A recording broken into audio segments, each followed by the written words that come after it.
Well, hello everybody, this is Tim Green with Rattle Magazine. Welcome to your critique of the week. It's Friday, June 27th. So glad you could join me. We've got a great crew on hand in the chat windows. Let's see. Winston Munn's here, Holly York, Jamie Thomas, Dr. Q. Good to see you. We got Tom Barlow. Lynn Schilling is here. Some great poems last week Lynn had. Jamie Thomas here, Dee Coleman, Sarah Rashid Khan, Tara Meslick McMahon, Terry Miller, Cliff Miller, Patty Arbor is here, Janet McConaughey, Rachel Greaves, Steve Horrell, Hemet Malik. Well, Sharon Ferrante is here, and Sharon sent 5 Tonka I thought we'd look at later in the show. Let's see, Tom Barlow is here, David S., Rose Lennard across the pond, Mary Lisa's here, Dick Westheimer, hey Dick, Ollie Rowland, Greg Morgan, Cindy Guntherman, Dry Montiado. Good to see you all. All right. And over on Facebook, anybody rolling yet? Karen Harvey from Wales. Hey, Karen, great to see you. All right. So as always, we're going to do this critique of the week thing. Give that workshop experience. It's so valuable. Help people see how their poems land, how we react to them, what works, what doesn't, what could be fixed. You know, any kind of suggestions you have, please leave them in the chat windows. And hang on a second. Adjust the microphone volume a little bit. That's a little better. Yeah, leave any comments you can. I'll try to pass along as many. But, of course, the poets will be able to see the comments, too, after the fact. So leave any comments you would. We'll talk about all these poems and provide that really valuable feedback. It's really hard to know what people think about your poems because you show them to your friends, and they just say they're great. You show them to your classmates if you have a class, and that's wonderful, but you need that kind of feedback, and so we provide it for free here on The Critique.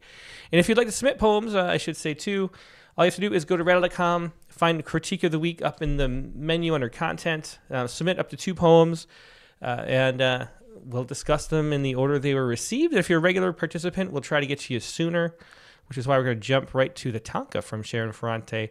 I can do that sort of middle of the show. Let's start out, though, looking at a couple poems first. Let's go to the oldest poem in the queue. That's David Person from back in January. David's from Minnesota. Just sent 1 poem, a very short one, no comments. Let's take a look. Here we go. Sunsets. In the red glowing glaze, some sunshine fades to the clear vast shores of wandering whistle waters, then, and the fading colors might, intertwined, then, in the clear ways when some sunsets might wander, then. Well, so some interesting, I like a couple moves. I like that clear vast as a word, to the clear vast shores. I don't know if that's coined, if that was made up, or if you know, that's a word people have used before. A very E.E. Cummings vibe to that. To the clear vast shores. That's a great phrase. I also like the alliteration of wandering whistle waters.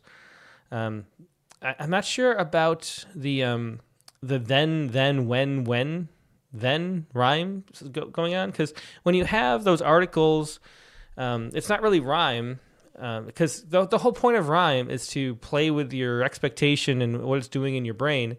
And, you set up an expectation that a rhyme's coming. You can hear a little slight variation on that, which is what a rhyme really is. And it's not the word you exactly expected. And so we get a little stimulation from that. But when that works best when it's a word that has some kind of weight to it, that has some kind of meaning.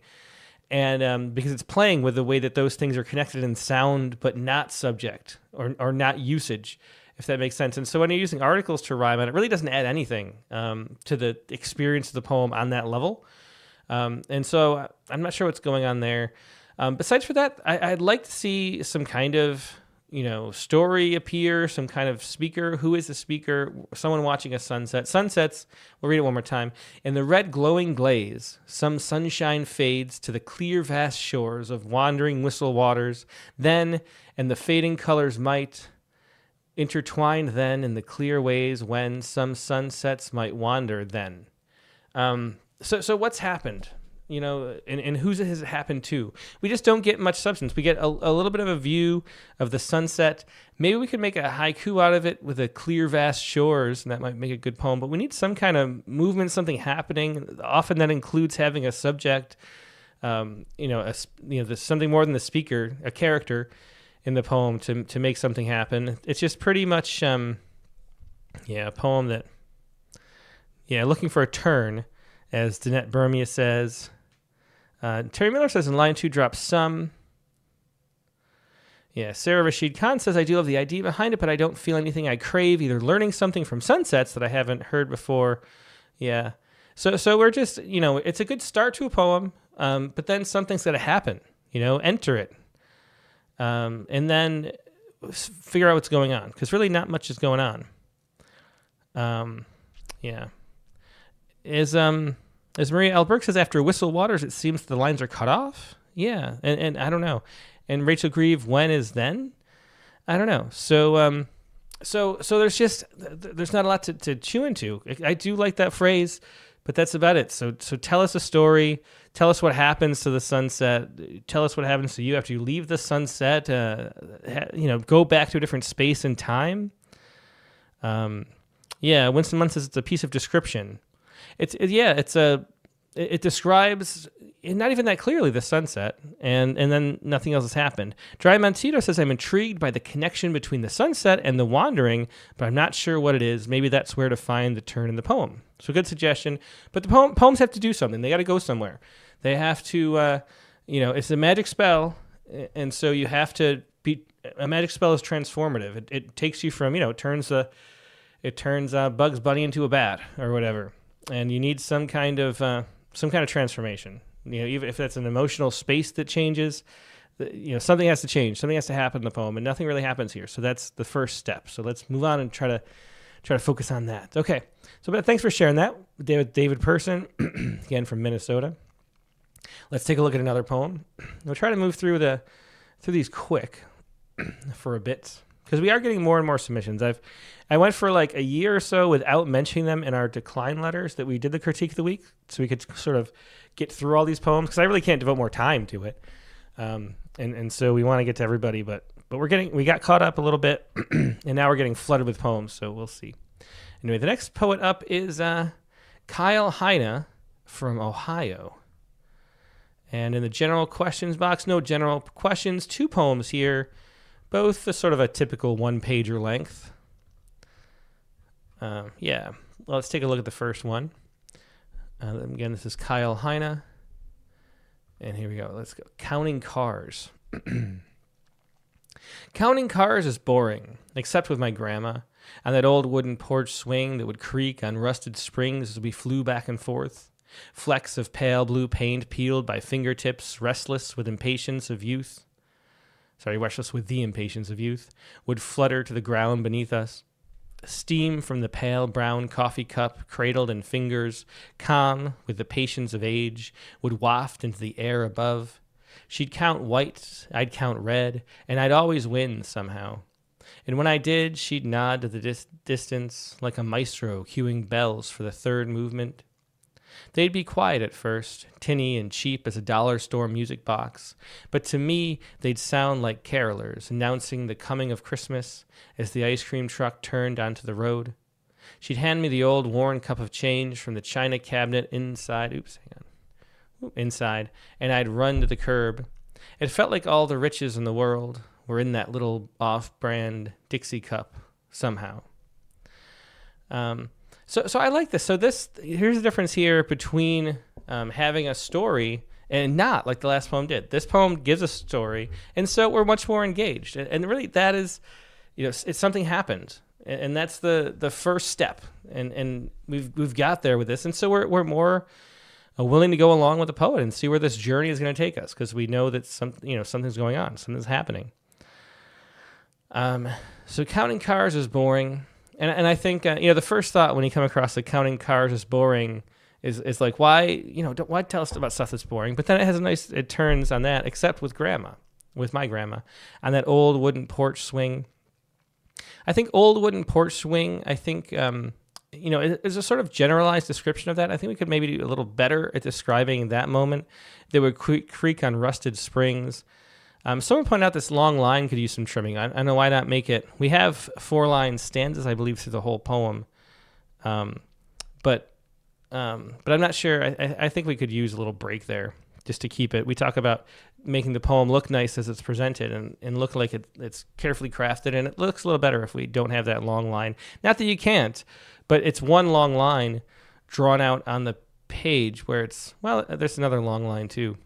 And it doesn't really, there's really no purpose. Like, why have a break here at porch swing, but not, here at the as? When we look at line breaks, we're looking for some kind of consistency that tells us that it's adding something to the pace and the way they're reading the poem, that it's making sure that every line includes some kind of element or detail, and that there's intentionality behind what's going on. And I think, it would make more sense to have a line break there. And then later in this, breaking up this long one too. Let's see. Yeah. Grace Atlas says this piece feels gratuitous at times. As much as something does happen, it seems like a lot of poem for how little happens. Okay. Danette Bernia says it's easy to lose the flow when the lines are longer than the rest. Yeah. Okay. Well, let's keep reread the poem a little bit, and we'll take a closer look. So this was Counting Cars. Counting cars is boring, except with Grandma on that old wooden porch swing that would creak on rusted springs as we flew back and forth. Flecks of pale blue paint, peeled by fingertips, restless from the impatience of youth, would flutter to the ground beneath us. So the detail of that flecks of paint, it's spread out. I think it could be condensed more. As someone says, Sharon Friends is talking about tightening the lines. There's a little bit of a wordiness to this poem where we could cut back. And Morgan Feeney puts it this way, and I think this is the key, so good spot. When every noun is adjectived, I feel like the whole poem suffers. Yeah, so one of the things that adjectives, we talk about this sometimes, but adjectives are the weakest part of description. Our brain actually doesn't really want to pay attention to adjectives. That's a fact of it too. The way that we're actually sort of fired up by language in English is where we know, because of the sentence structure, that the noun attached to that adjective is coming. So we're kind of just waiting for the adjective or for the noun. And we sort of rush past the adjective. And that's really why adjectives aren't as strong. They're also sort of general. Like the fact that something's blue, doesn't really matter that much, as much as the fact that it's paint, that's flecks of paint. And so those are the details that matter. And so you don't want to get bogged down with adjectives, because they don't add as much as it maybe seems like they would. A few key ones to highlight details that are important are really good. But too many adjectives, it feels like you're making your poem more vivid, but really it's making your poem feel more cluttered. Sarah Rashid Khan says, I love the idea of peeling paint off with fingertips and then falling on the ground. If you tighten it, it will stick in the mind. Yeah, exactly. It's just a little too long. I think the whole poem could be cut down just by simplifying, counting cars is boring, except with Grandma. And then instead of, we have on that old wooden porch swing that would creak on rusted springs as we flew back and forth. How much better it would be if it was just counting cars is boring, except with Grandma. Back and forth on the creaking porch swing. Like, that's all you need to say. Creaking, sort of, if you just use creaking or creak, implies the rust, the old wood.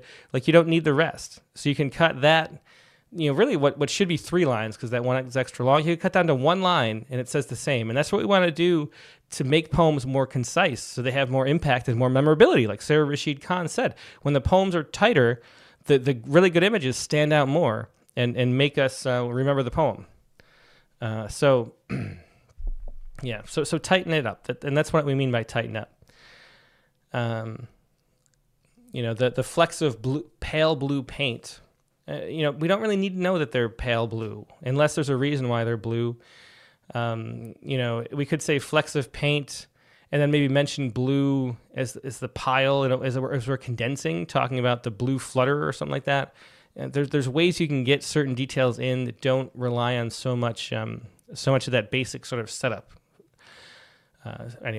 Restless with the impatience of youth would flutter to the ground beneath us. Steam from the pale brown coffee cup cradled in fingers, calm with the patience of age. So here we have the impatience of youth. We're sort of philosophizing about that, and then we mirror it with the patience of age. And to me, I think these are the kind of, this is show don't tell situation.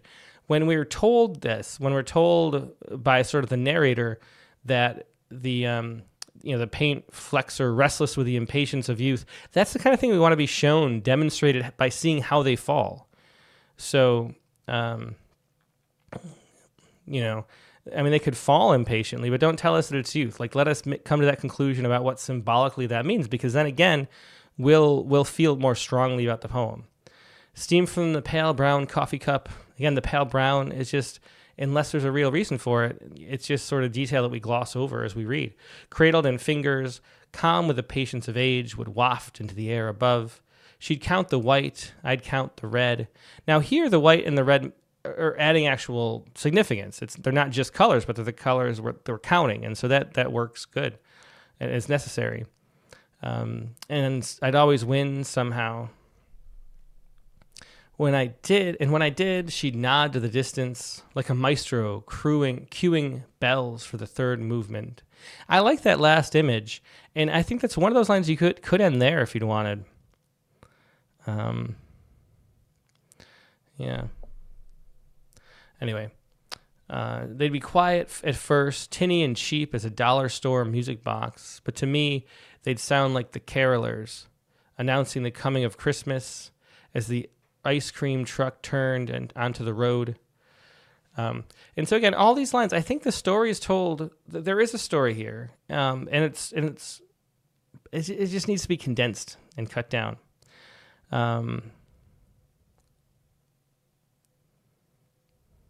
Sharon Avedingo Sanders says she might be trying to inject a feeling of Americana with the blue paint. The red and white cars might work after the poem is tightened up. Yeah, that might. Yeah. Mm-hmm. Yeah. Yeah. But we want to, I mentioned, it could end at like a maestro cueing the bells, but we do want to move into this ice cream truck coming in the Dixie cup, which is important too. And its sound, but to my ear, to me, they'd sound like carolers announcing the coming of Christmas as the ice cream truck turned onto the road. She'd hand me the old worn cup of change. I think old worn, we've got that established with the rocking chair. Like, we don't need to,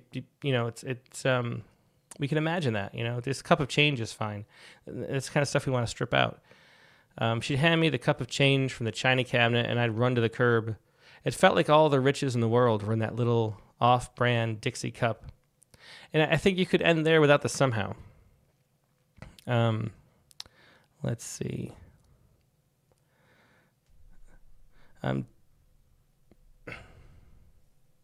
Dick Westheimer says this: the way I tighten up a poem is after the writing has revealed the ending.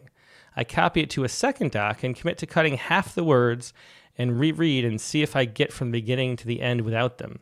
And yeah, like that's the kind of thing. And I guess maybe it's a good thing to talk about how to actually do that. And it does. It's wonderful that we have, easy copy and paste. In the old days, people would rewrite the poem by hand, making it half the size. But just see what you can cut. And if you can cut, if you can cut without losing the meaning or the feeling of the poem, just cut it. We don't want anything excess. Everything, it just waters the poem down and makes it feel like it has less weight. The shorter it is for what it has to say, the better. And then, you can think about one of the things that's nice to do too is try to write past the ending and see if anything comes up. And if you have a way to move in a new direction where this one memory brought up another memory, then you can string them together and keep the poem going. And you can actually do that by writing past the ending, condensing it up, cutting out, like Dick said, just making yourself cut half the words and seeing what happens, see what you can get rid of without losing much, and then rewrite it like that, and then try to write past the ending again. And that's the way you can sort of leapfrog your way through a poem too. But there's a nice story here, and I like that aspect of it. I like the details, and I like there's some real nice turns of phrase too, some ways of saying things. That the simile, like a maestro cueing bells for the third movement, is really nice. It felt like all the riches in the world were in that little off-brand Dixie cup. Now, all the riches in the world is a bit of a cliche, but them being in that little off-brand Dixie cup is a nice thought, and ending on the image of the Dixie cup is a good part too. So yeah.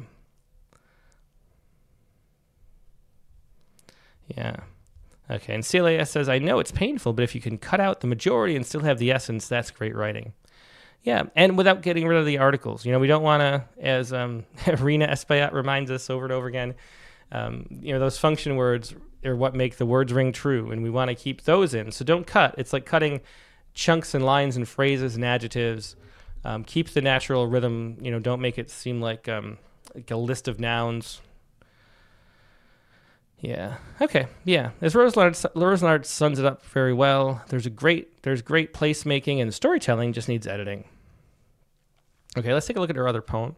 Once again, we're looking at poems by Kyle Hina, and this is Towers.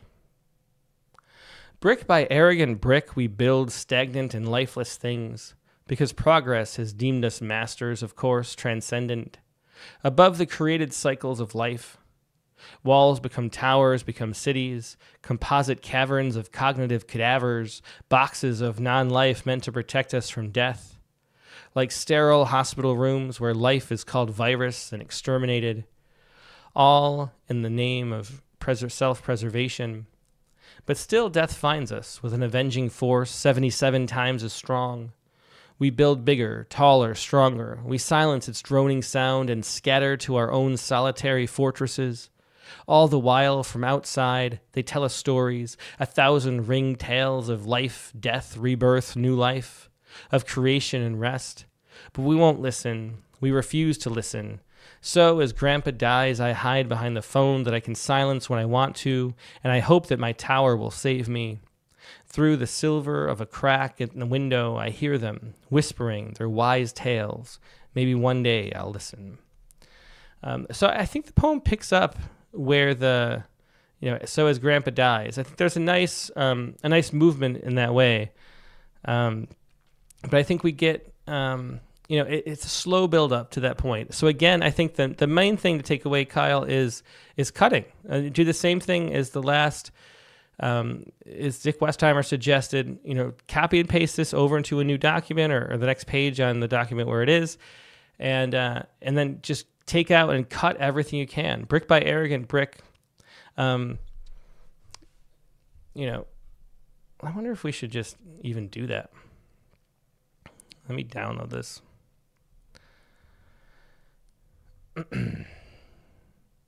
Oh, it's a PDF. It's annoying editing PDFs. That's why the preferred submission is always is Word. It's just easier to edit Word documents. So I think, let's see. Oops. Can I edit it in here?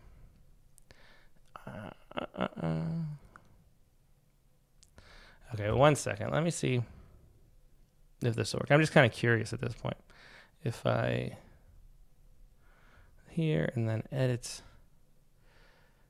Yeah, see the thing. This is what PDFs do. And if you want a fixed document that's not going to be edited at all, it's great. So it breaks these things off. Here, I'm still here. Don't worry. It breaks these things off into different. So it becomes really hard to edit. Anyway, let's just move on. But what you do is just strip out the stuff that doesn't add anything. Like have a new copy. I wish it would just. PDFs are annoying. We'll go back to the screen.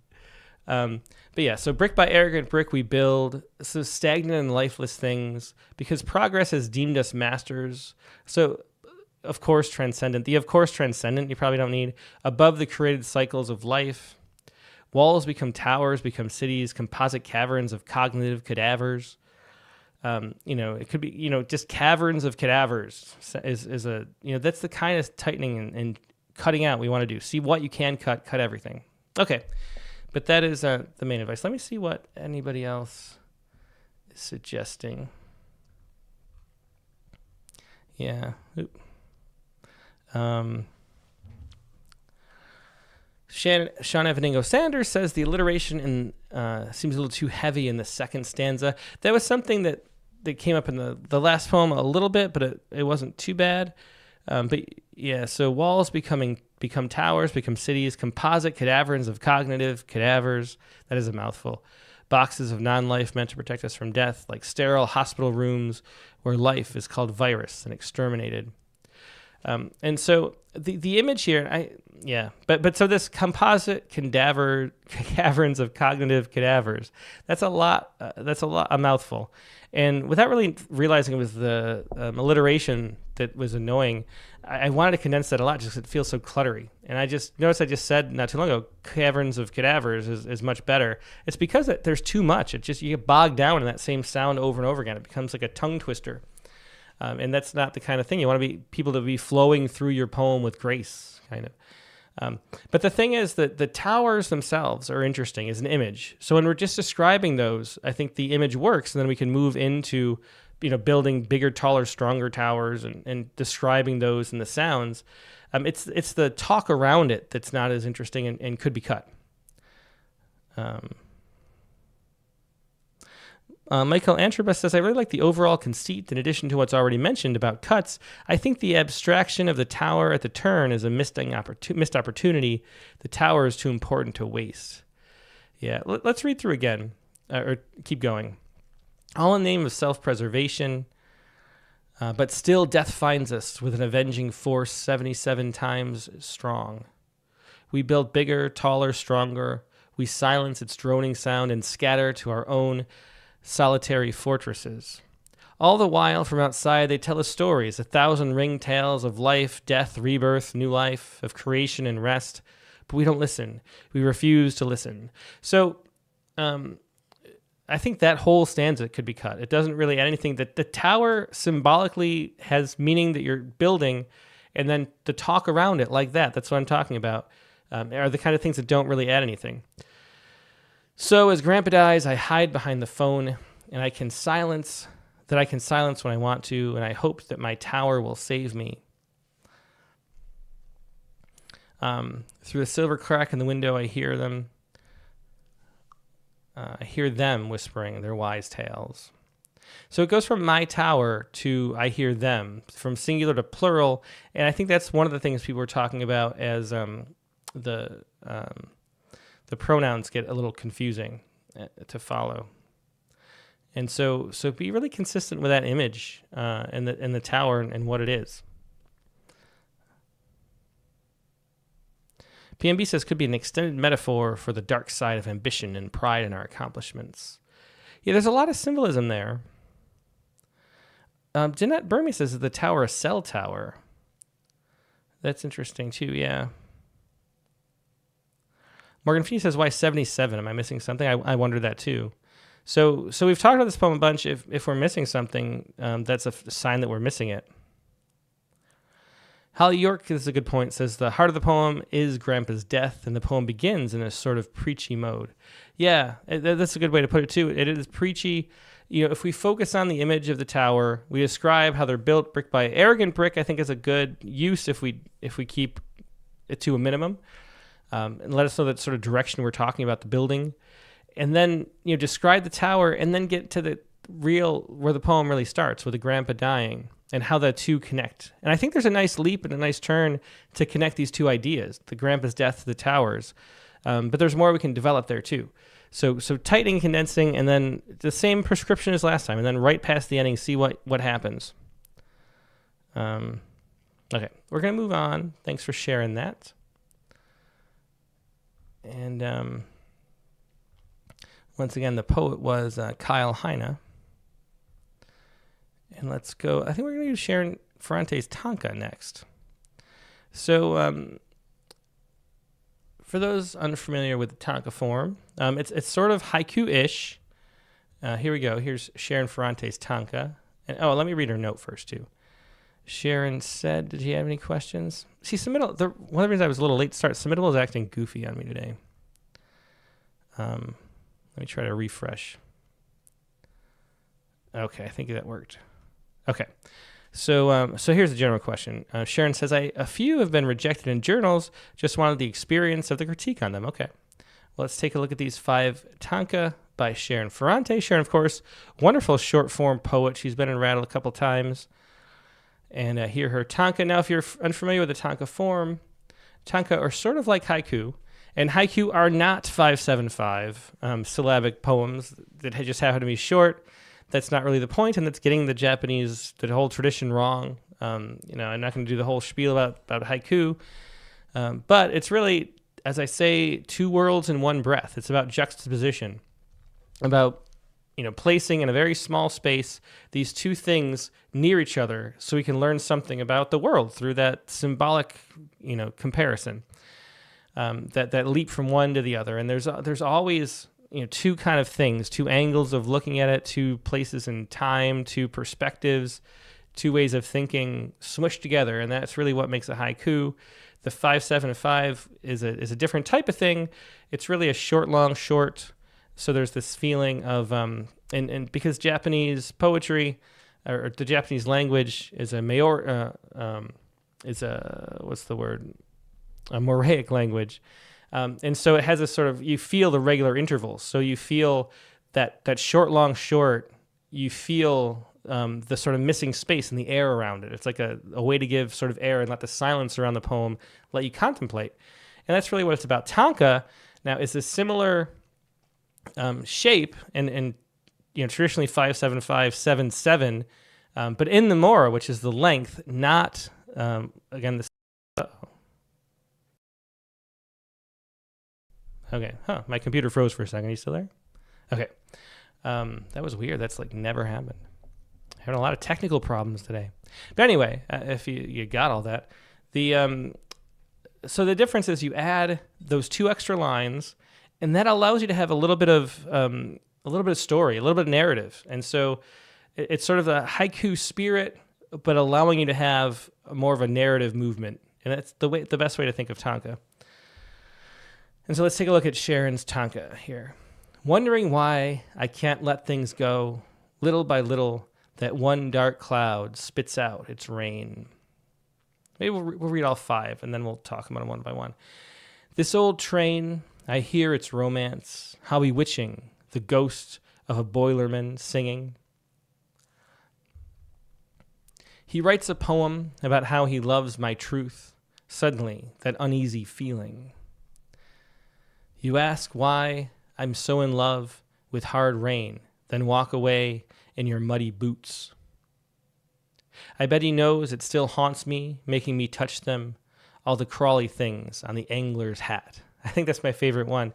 I love all the crawly things on the angler's hat, and you see how I think this is the best one, and you see how unlike haiku, we have subjects. We have I and he, and it's a little micro story, but then we also have the condension and the little leap.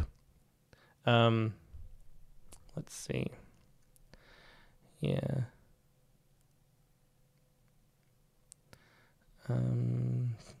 Sorry.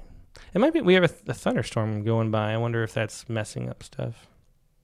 But anyway, okay, I think it's fine. So, but see, you have the subject. So that's something you really generally wouldn't have in haiku, is that I bet he. But then you do have this leap from I bet he knows it still haunts me. It haunts me, making me touch them.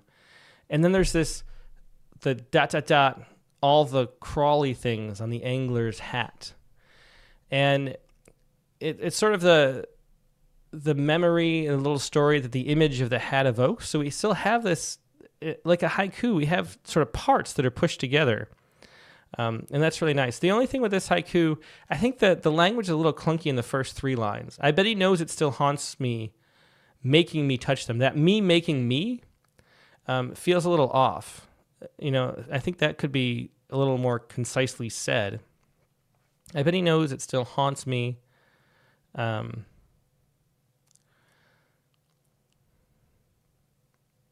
not sure how you could phrase that better, though. Sean Evaningo Center says perhaps an M dash instead of an ellipse.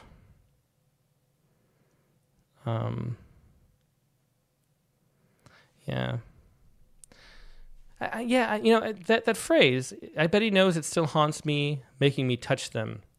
There is a way that provides a potential like cut, a potential little break, a little jump between lines 2 and 3. It still hurts me, making me touch them could be something different. And I think that works, and maybe that's the impulse, and it really helps the poem to work. It is just a clunky phrasing. So I don't know. That's one thing I would just play with. Is there a way to get that? Because I love all the crawly things on the angler's hat. It has that sort of haiku magic, and which is the magic of a line break too, of a great line break, where you don't really expect what's coming. All the crawly things, you don't know what's coming, and then on the angler's hat, it all makes sense. And it sort of resolves the image, but it could have, this like this fork in the road. It could have gone a lot of different ways. You didn't know what, so there's all this sort of expectation, and then it's something surprised. Yeah.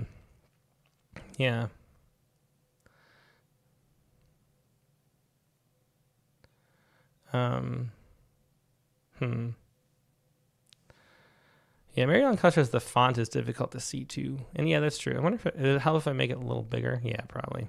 Okay.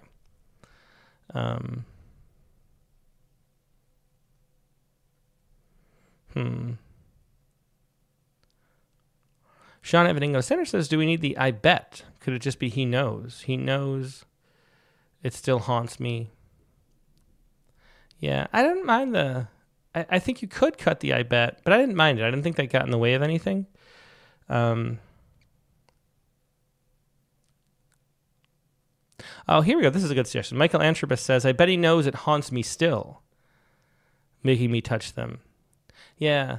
It's that the two me's are just so close together that it feels very clunky, and it sounds it sounds like something's off. And so I think that's a good suggestion to clean it up. Where'd it go again? Yeah. This is Michael Antropus's version. I bet he knows it still haunts. I bet he knows it haunts me still, making me touch them, all the crawly things on the angler's hat. Yeah, I think that clears up that. Just getting more space between the two me's make it feel a little smoother. Okay, we'll move up to the other one above. You ask, so I think that's just a really good one, the fifth one. And the fourth was pretty good too. You ask why I'm so in love with hard rain, then walk away in your muddy boots. You ask why I'm so in love with hard rain, then walk away in your muddy boots. So that's another one, and you can see how it has that haiku sentiment of or style of leaping, but with a little bit of narrative. So it's just a good example of what tanka are. Mariko Kitakubo is a Japanese poet we've published a few times in Rattle, and her sort of mission is to make tanka as popular as haiku are, because there's a whole, we call it the English language haiku community, and tanka are always a small part of it. There's sections in Frog Pond and stuff for tanka, I think. And you can do Haiben with tanka. They call it tanka prose. And so, tanka is really popular in Japan too. With the haiku, I think because it's so specifically what it is the thing that took off. And Mariko's mission is to make tanka as popular too. But you ask why I'm so in love with hard rain, then walk away in your muddy boots. There's a strangeness to that leap, because why? Because you're in love with the muddy boots, with what that does, and there's a mystery to that that's really interesting. I'm not sure that I quite understand it, in a way that's sort of fun to ponder, and I think that's really the strength of the poem, actually. So I think that one works too. Let's move up to this one. He writes a poem about how he loves my truth. Suddenly, that uneasy feeling. He writes a poem about how he loves my truth.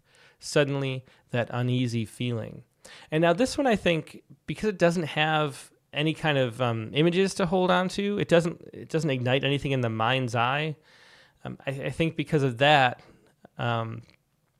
it doesn't have as much staying power. Even though there's a feeling, that uneasy feeling, we can feel that, but there's no like container to place that feeling in. Even if he was handing me, we could describe maybe where I see the poem that might make it come to life a little bit more.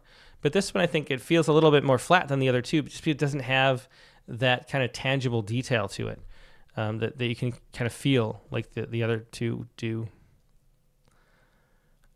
Yes, Tom Barlow says, much more articulate than me, nothing to see in number 3. Exactly, yeah. Dry Mentio, though, says, I'm terrified by number 3. Sandra Fee says, maybe replace truth with an image. Yeah, that's a good suggestion. I mean, imagine if it was just anything. Anything strange is kind of fun, too. He writes a poem about how much he loves my pelican. Suddenly, that uneasy feeling, just anything. Let's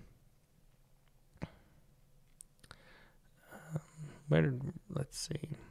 Sorry, just looking at some more comments. Yeah.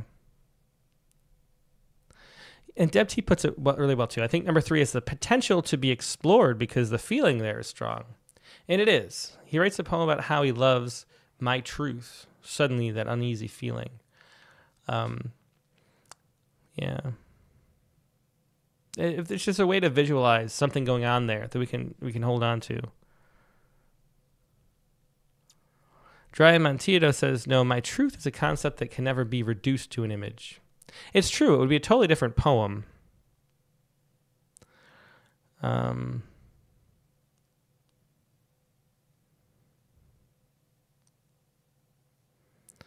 see. Tara Meslick McMahon says, what if love's my truth is in italics? To me, this is strong.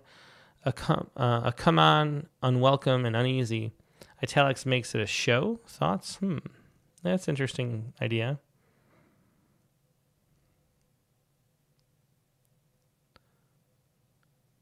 Yeah, and as Rachel Grieve says, changing the word truth changes the whole meaning, but could be fun anyway. It does change the whole meaning. And you want to, we want that uneasy feeling. I don't know, this is an interesting one to try to figure out how to dissect and make work, because we want that uneasy feeling. That's the emotional heart, and we feel it too. And the way that the poem sort of goes sour and the idea of it. And so we can't be, that needs to be like a punchline. Like we need to not know that the uneasy feeling is coming. We need to know, the other side of suddenly has to be a surprise for the poem to work. So we need something that we don't necessarily know how you're going to react, and then you realize how you react. And I think that works. Shauna Evaningo Sanders says he writes a poem about my truth, then insert an image, then suddenly that uneasy feeling. That's a good idea.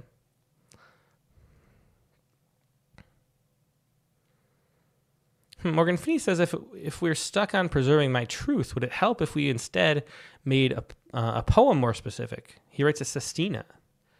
Let's see. He writes a sestina about how he loves my truth. Suddenly, that uneasy feeling. Yeah, that works. I think it's just a matter of adding something. David S. says, don't need the suddenly. I don't know. I think the suddenly does, in most cases, suddenly is not a word I would generally recommend using. But I think in here it draws out the suspense and allows the last line to hit a little harder.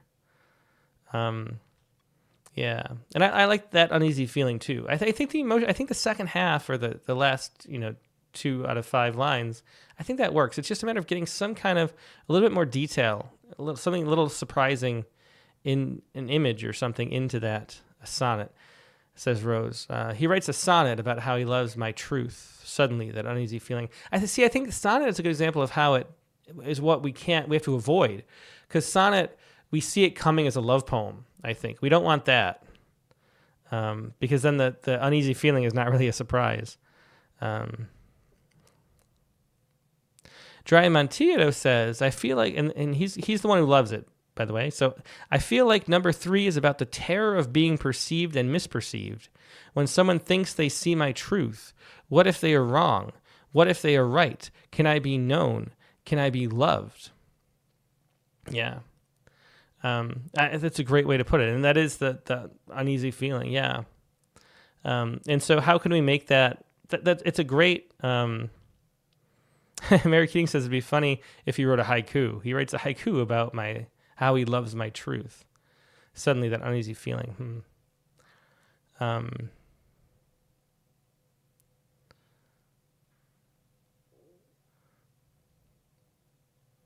I don't know. It's interesting because I do like the way the poem moves and it has an emotional depth. It just doesn't have.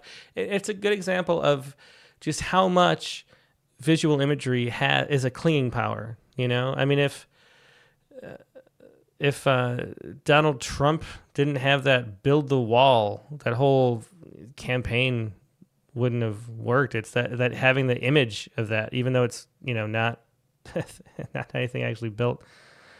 Is what sticks in our mind, though. Like images are what are sticky, and not having any images makes it not sticky, even though it's a good, interesting poem, and that the emotion, you can feel that emotion in there.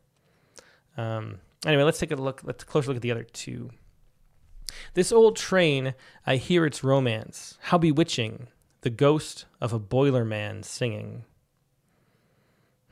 This old train, I hear its romance, how bewitching, the ghost of a boiler man singing.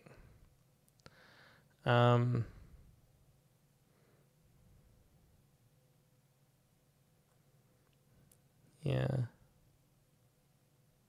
So I'm just reading some more comments.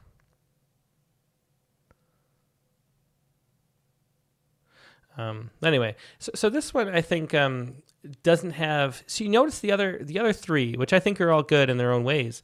They all have a kind of a leap into something. They use that haiku, juxtaposition strategy where you put things close proximity, where there's this sort of mental leap that you have to jump across, and then you understand something about your experience that you didn't before by having made that leap. And the problem with this one, it has some images. I mean, the ghost of a boiler man is especially nice detail, but it's sort of one track. No pun intended. This old train.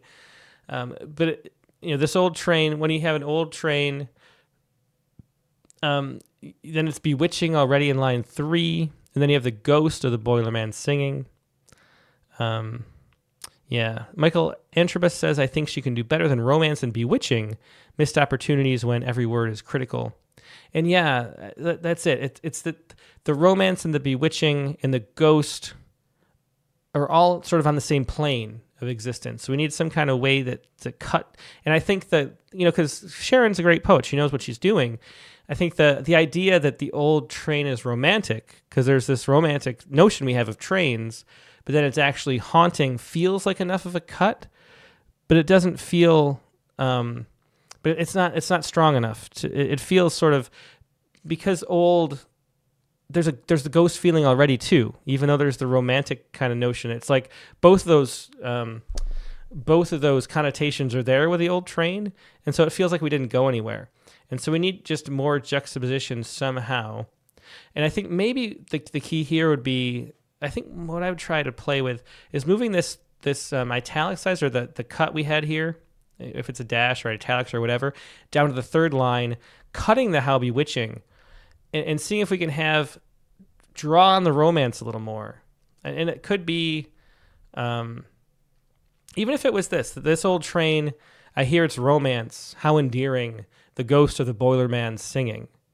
I'm not saying that's right, but do you feel how there's a tension? Because, we're saying how, we're staying within the romantic, and then we hear the ghost, and it's a different kind of romance, kind of a haunting romance, and so having that juxtaposition, I think, brings the poem to life.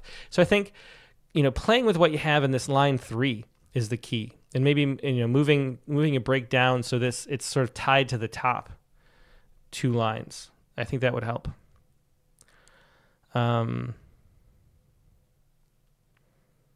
Yeah. Yeah, Mary Keating says this could be a haiku. This old train, the ghost of a boiler man singing. Yeah, it could, and that's kind of the problem, because it doesn't have enough added to that it could be. a haiku. Michael Antropos says, I hear it's steam. That's interesting. Yeah, the steam, the way the steam is kind of ghostly might be a great image to add into this one to make it work.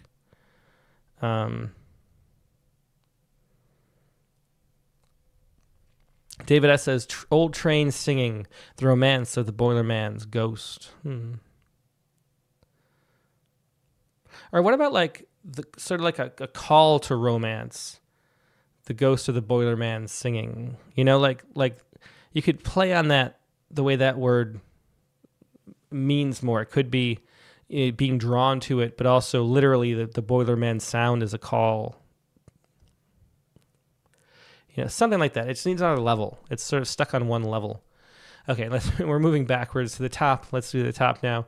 Wondering why I can't let things go. Little by little, that one dark cloud spits out its rain. And so this is another one that wasn't as strong as the bottom three, I think. And to me, the issue here is that I think the one dark cloud spits out its rain is... or maybe the little by little, I guess. Imagining that as being little by little doesn't really quite fit. Because a dark cloud doesn't really spit out rain little by little. It kind of rains or not, I mean, it can be a light rain, but the little by little feels off to me. But I like the the juxtaposition there and that haiku aspect of not being able to let things go and that one dark rain cloud. So to me it's the little by little it's like the hinge that's not quite right. So it ends up being like a squeaky poem. Morgan Feeney says, for me, it's the vagueness of things. Yeah. Michelangelo was too. Get rid of things. Oops. Yeah. So...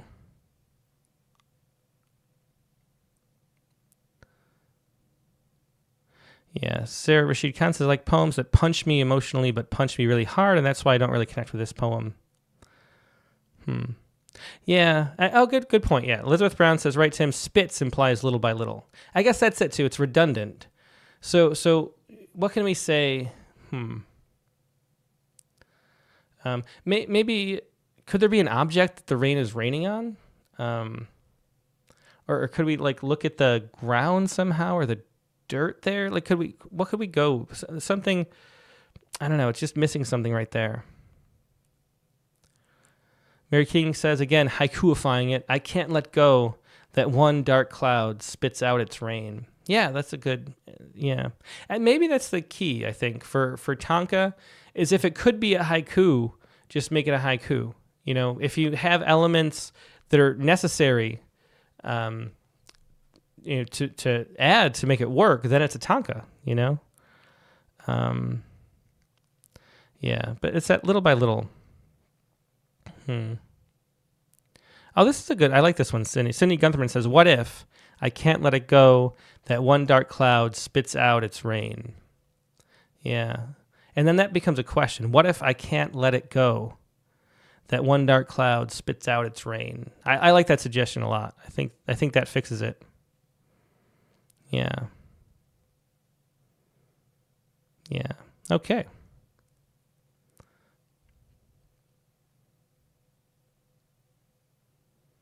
Rachel Gree suggests maybe an umbrella in the wind. Hang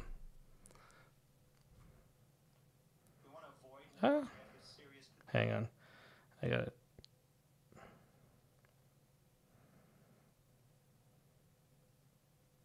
One second. Okay. Anyway, yeah, thanks for sharing these. I think we'll look at one more. Some great suggestions. Thanks, everybody, for having great ideas. I mean, really, at this point, all you folks are as good or better than me at editing poems. And so having, the wonderful thing is having all your opinions, and having all these suggestions. And so I think that especially that last one by Cindy Guntherman, I think that does it. So thanks for sharing that. Okay, let's go to, let's do another random poet. We'll do one more.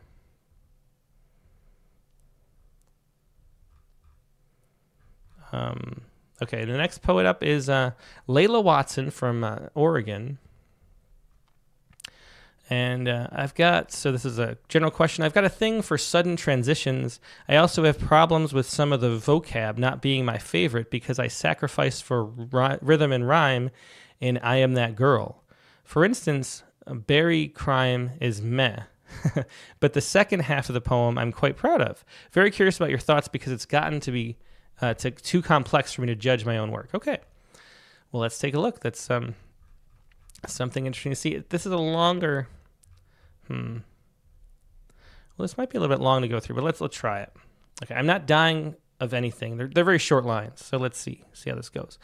I'm not dying of anything, smiley face. The sun is warm and here is a verb without which this sentence still alive. I work around everything. I am a workaround, and I was conceived out of want. The sun in here is hanging as suns do. From a ceiling fan, I am not allowed to use, I am told by authority, I am allowed to use it. When I reach toward something higher than me in my room, I can feel the warmth of the sun. At night, I go outside, walk most of the length of the driveway and hesitate the length of one step it takes to cross into the street, the whole of which step is fear and envy. The driveway in length of time is longer than the one step, but I cross to the edge of it from the lawn, because the lawn is so cool under my feet, and I feel alive when my feet reach down the length of me into the cool grass. Nobody watches me do this. I believe I look crazy to them. Bare feet are considered disgusting and the grass is wet, especially when I'm standing in it as the sprinklers go. They do this at 2 a.m. It is the only time I feel in many ways alive.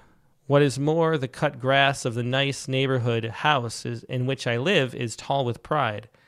I make my footprints deep. I like that. I do it deliberately. They go straight down. Then, when you think about it, I go straight down too. My footprints in the lawn are spaced like I tried very hard to care about something I was doing. For the length of each step, I care very much. 3. When I look back, it is clear to everyone that a person walked. I am not sure if they feel the same way I do about that. When I think what they think, I have ruined something. I make it to the street because my footprints in the cool, kempt grass make sure I was real, and when I look back, so do I. 4. And I have done it. I am outside. I am alive all the way to the street, and I too, as I am standing here, feet together, I feel so good about myself. 5. And for the voyeurs, I look at the stars, and the stars are real, and every night the lawn is chin up high again. So, and that's the first. That's the first of 2 poems, and you notice it makes it difficult to read the format. I think if you're going to play with moving words around like this in a E. Cummings type way, having really concrete language is even more important. And having it be a conversational, because what do you gain by having the format like that? You gain focus on certain things and making it feel stilted and off kilter and having to read it a way that doesn't feel natural. And that highlights things and makes them stand out. But those things have to be objects that are worth highlighting and standing out. And when you have a more conversational poem, really the format just gets in the way. So I think that doesn't work as well. And another thing, too, to consider is the fact that most publications end up having an online component nowadays. Especially, obviously, online magazines, but a lot of print magazines put their content online, too. And poems like these are just a bear to put together in HTML. I mean, it would be, like an hour of my time if we published this poem to format it. And that is a thing that is... at some point, it feels like a kindness not to put poems into really complicated formats unless they're really important and work for the poem for a really specific reason. Just to look nice on the page shouldn't be enough. And so that's always going to be, unless it's like a really good, unless it really fits, if there's not a real good reason for it to be written in a format like that, it's always going to be a detraction. Just from an editor standpoint, to have to deal with making the poem look right. It's not easy. It's going to be really hard. And so keep that in mind too, although you should write the poems that you want. Yeah. So anyway, so that's the yeah. And then Jamie Thomas says it's too aware of itself as being a written poem. And if you listen to the way I was reading it, it makes it hard to read. And yeah, it's a narrative poem with a flow to it that in a voice that's casual and authentic at the same time. And so it really gets in the way of, I think, what would be nice. Sean Evaningo Sanders says lots of wordplay, but I'm not sure what it means. Hal York says this feels like a very innocent speaker, a child. Yeah. Yeah, that's my sense too. Or like just having a childlike wonder at the world. I wasn't sure which way to take it. But once the details, so the sun is warm in here is a verb without which the sentence still alive. The other thing that we have are clipped off. A lot of the poem is conversational, and yet we have a lot of clipped off sort of stilted language too. A verb with which the sentence still alive, it's not a complete sentence. I work around everything. I am a workaround, and I was conceived out of want, out of want. The sun in here is hanging as suns do from a ceiling fan I am not allowed to use, I'm told. So the poem really starts to take off and become interesting to me, where the ceiling fan comes in. And I think maybe the poem could even start, the sun in here is hanging as suns do from a ceiling fan I'm not allowed to use. Because that makes you wonder, like, why are you not allowed to use the ceiling fan? I think it's because it is, it is from a child's perspective. But that mystery is sort of makes us interested in the poem, and I think works. And that's where the story kind of comes to life. I am told by authority I am not allowed to use it. When I reach towards something higher than me in my room, I can feel the warmth of the sun. And that's nice too. At night I go outside, walk most of the length of the driveway, and hesitate the length of the one step it takes to cross the street. And now that's interesting. I mean, it takes one step to cross the street, the whole of which step is fear and envy. And that's an interesting idea. Rose Nard says child or institutionalized. Yeah, and that's why I wasn't sure. It never resolved for me. What the authority is, it could go either way. It's a childlike perspective. Morgan Phoenix says told by authority is vague and not in a child's voice, though. Yeah. Yeah, Lisa Seidenberg said E. Cummings' poems flowed smoothly, were not difficult to read aloud. And they're brilliantly condensed and full of concrete images. Into the strenuous briefness, life, hand organs, and April darkness, friends I charge, laughing into the hair-thin tints of yellow dawn. All that stuff is rich, and then having that stuff be rich while moving around the page is highlighting all the detail. And then, if you're highlighting stuff that doesn't have detail, there's like nothing there to highlight. And that's kind of the problem of using that style without a really rich poetry behind it. Rachel Grief said, I thought institutionalized. Yeah, it could be. Or T. Coleman says, sounds like someone who's agoraphobic. That could be too. Yeah.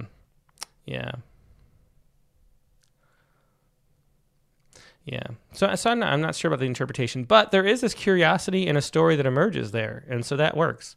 The driveway in length of time is longer than the one step I take, but I cross it to the edge of it from the lawn because the lawn is so cool under my feet, and I feel alive when my feet reach down the length of me into the cool grass. See, I like that a lot. That really focusing on how it feels to walk through that cool, tall grass, I think is really nicely done. And again, makes the poem's coming to life here because we get a sense of the speaker, the subject of the poem, doing something. Nobody watches me do this. I believe I look crazy to them. Bare feet are considered disgusting, and the grass is wet, especially when I'm standing in it as the sprinklers go. And so that's nice too. They do this at 2 a.m. So again, who's the they, who's the authority? We never get clear. Maybe with a title.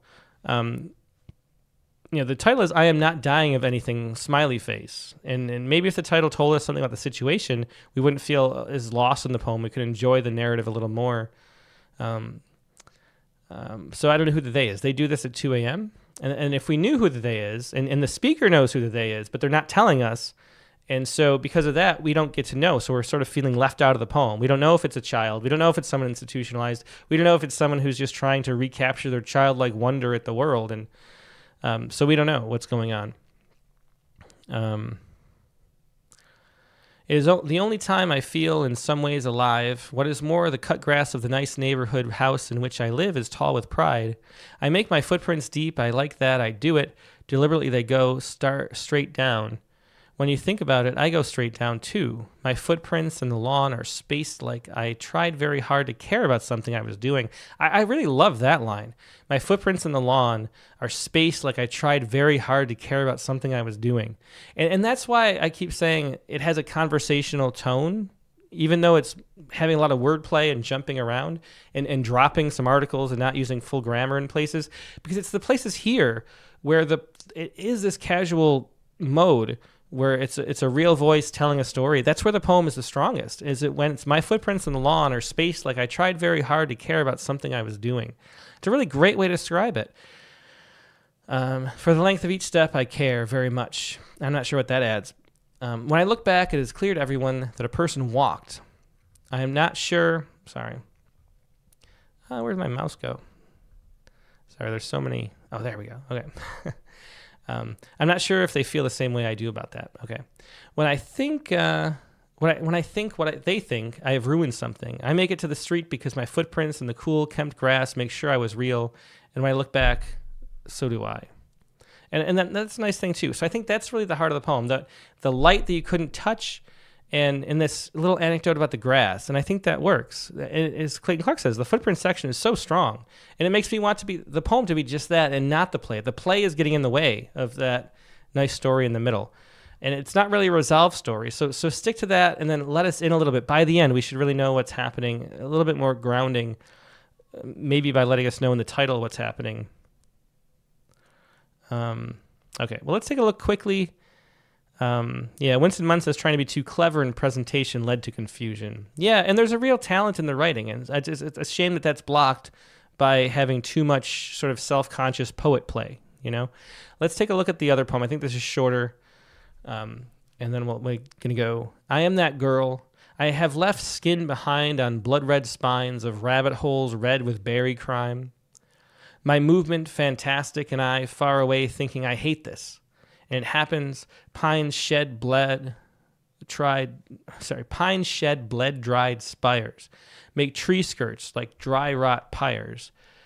Thought lush with pillow air soft like summer, by children autumn's old and drenching heavy wind, or girls from left to right or from left, I cannot tell, dressed for each other, too young to drive, they're vacationing from immortal summer. In and around them, irreconcilable disbelief, believing evergreens never see autumn, not a careful thought for a local baby, though it was for me in truth. Evergreens choose not to hold their dead for long, their bodies prickled like a raped girl concealing pincushion rabbits, neither has the capacity for it. And so many for that drunk girl getting loved in the forest, taken by the prickles, taken by the fungus. I've known the time it takes to kill her softly. Yeah. There's Danette Burmia says, I am lost. And yeah, I am lost too. Deb T says, I enjoyed the first poem more. I'm having trouble paying attention to this one. It's a little too dense and everybody's lost is the issue. There's some nice lines, but they're trapped. I don't know what that girl is. I'm just left without, yeah.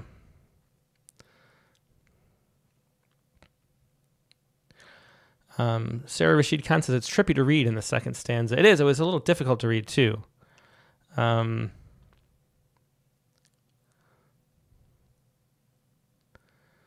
Nancy Sabanek says Lost, a story has many turns. Winston Munn, I couldn't find a story arc.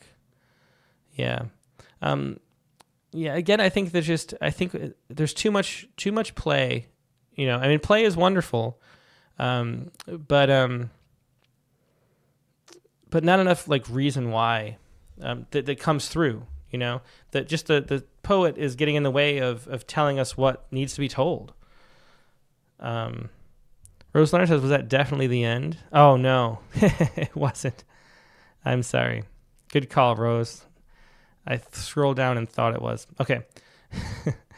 Let's keep going. Good spot. And so many for that drunk girl. Let me read this again. For that drunk girl getting loved in the forest, taken by the prickles, taken by the fungus, I've known the time it takes to kill her softly.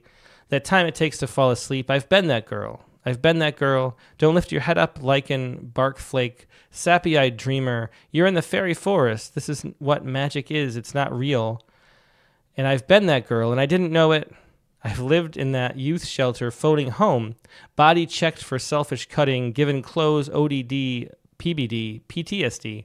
I've watched the rain leave the river. I see the seasons devour each other, so warm me like the world letting go, those clothes wet like snow. It's springtime now, and I'm naked, but I have wasted so much fucking time. Breath, pretty girl, breath and tire. Yeah. Well, sorry. So it makes more sense, and I'm sorry for not noticing it. Went on to page 2, and now we get a little bit more idea of what that girl is. So it took up to page 2 to see I've been that girl. So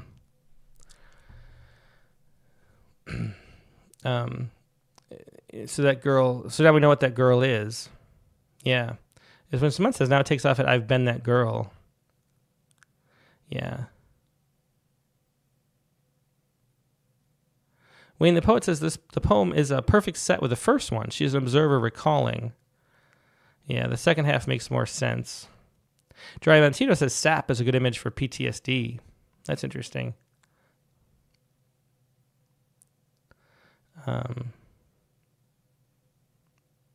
PMB says as long as the poet is aware it's difficult to read and intended it, I think it's fine.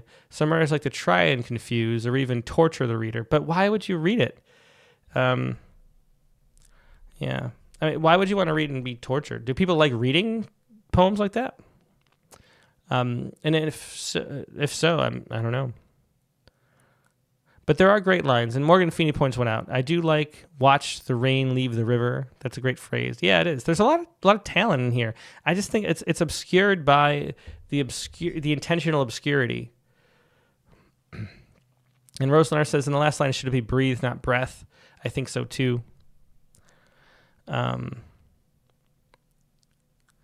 Michael Antrobus says, please keep working on this one. It's so powerful. Try to strip away the parts that the woman is hiding her childhood trauma behind.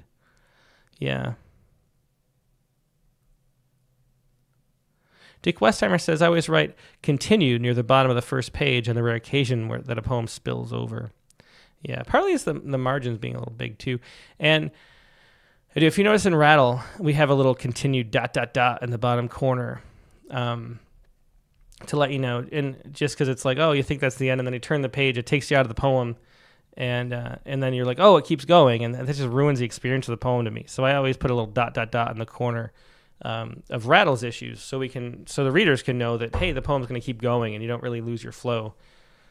Mike Lantrobus says she's incredibly courageous to share this. Yeah, there's really great talent in so many of the lines, and the poems are about something real that you can feel, and it's getting at deep, complex emotion, which is great. Yeah. Dry Montiel says it's important to try hard to make poetry. Yeah. Cindy Gunman says the poems are also communication. The reader has to get it. Jake Westheimer says that the poet is writing from a place of trauma. It feels like something is being hidden from us. And the poet?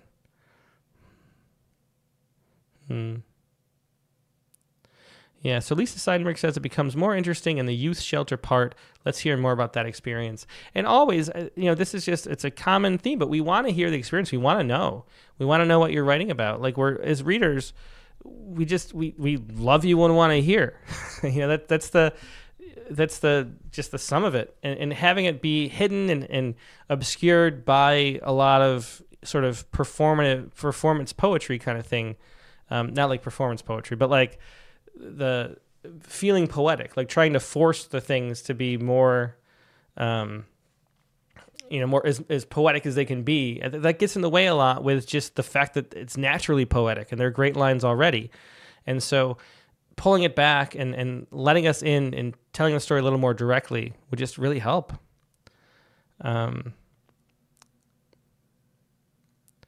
Yeah.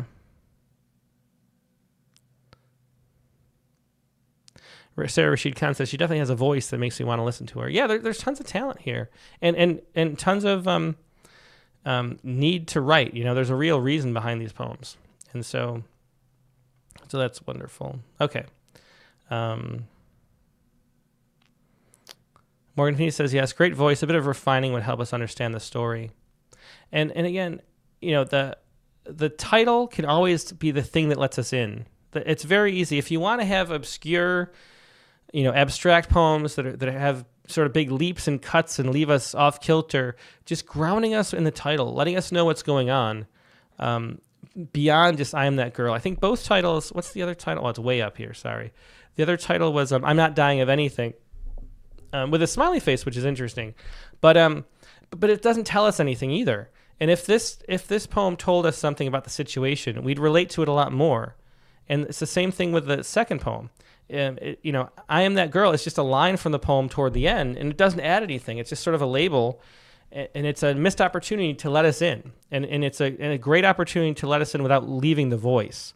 That's really one of the wonderful things the title can do, is provide some information that you need to understand the poem that the voice wouldn't tell you. And so situate us with that title, and then condense, and I think that both poems would come to life with that. And you're noticing what's working and what's not. Okay, we're going to wrap it up. Thanks, everybody. Hope this was helpful to all the poets. Thanks for participating. That one was Leila Watson from Oregon. Thanks for sharing that, Leila. And let's see. So the guest on the Rattlecast coming up this weekend is going to be... Yoda Olenek. So Yoda we have a food poems issue, if you haven't noticed, the summer issue of Rattle, interview with Ruth Reichel, the wonderful food critic, and there's so many parallels between food and poetry. But Yoda is the only actual chef in the issue. She was a trained chef. She has a memoir, Salt and Sour, My Recipe for Starting Over, and she's gone on to other things, including poetry, in a wonderful way. That is the guest this week, Yoda Olenek, Rattlecast number 298. The prompt for this week was to write a poem in which a wall comes down. Write a poem in which a wall comes down. That is your prompt for this week. That's the guest for this week. Thanks so much for participating and for all the poets who contributed. It's always a lot of fun. I enjoy these critiques. Hope you do too. We'll see you on Sunday for the Rattlecast. In the meantime, have a great weekend. Goodbye.